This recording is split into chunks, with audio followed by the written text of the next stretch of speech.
राष्ट्रवादी काँग्रेस शरदचंद्र पवार गटाचे आमदार एकनाथ खडसे यांनी भाजपात परतण्याचा निर्णय घेतलाय। ते थेट दिल्लीशी संधान बांधून पक्षप्रवेश करणार असल्यामुळे मंत्री गिरीश महाजन आणि उपमुख्यमंत्री देवेंद्र फडणवीस नाराज आहेत। ही नाराजी आता उघडपणे व्यक्त होताना दिसतेय। खडसेंचे सोयीचे राजकारण असून त्यांना सर्व पदे घरातच हवी आहेत अशी टीका गिरीश महाजन यांनी माध्यमांद्वारे केली आहे। मोदींबद्दल काय काय बोलत होते मी तुम्हाला रेकॉर्ड करून दाखवू का? आणि मोदीजी पंतप्रधान असतानाच ते तिकडे गेले। एकदा आपली कन्या त्या ठिकाणी हारली विधानसभेमध्ये आणि त्यांनी पार्टी बदलून टाकली।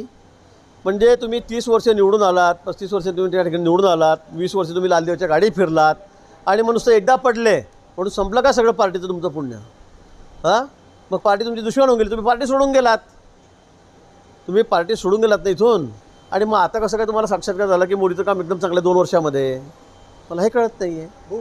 कारण आता जे चाललेलं आहे की मुलगी माझी फक्त तिकडे राहील, मी इकडे येऊन जाईल, खासदार आता आमच्या सुनबाई आहेतच, आमची रक्षा आहेच, आमची कन्या इकडे, म्हणजे हे सगळं सोयीचं राजकारण घरामध्ये आणि परिवारवाद की बाबा तू तिकडे राहा, मी इकडे राहतो, तू तिकडे राहा, पण सगळे पद आपल्या घरात ठेवा, ही त्यांची भूमिका आहे। आणि म्हणून पवार साहेबांना निश्चित त्याचा प्रस्ताव होणारच आहे।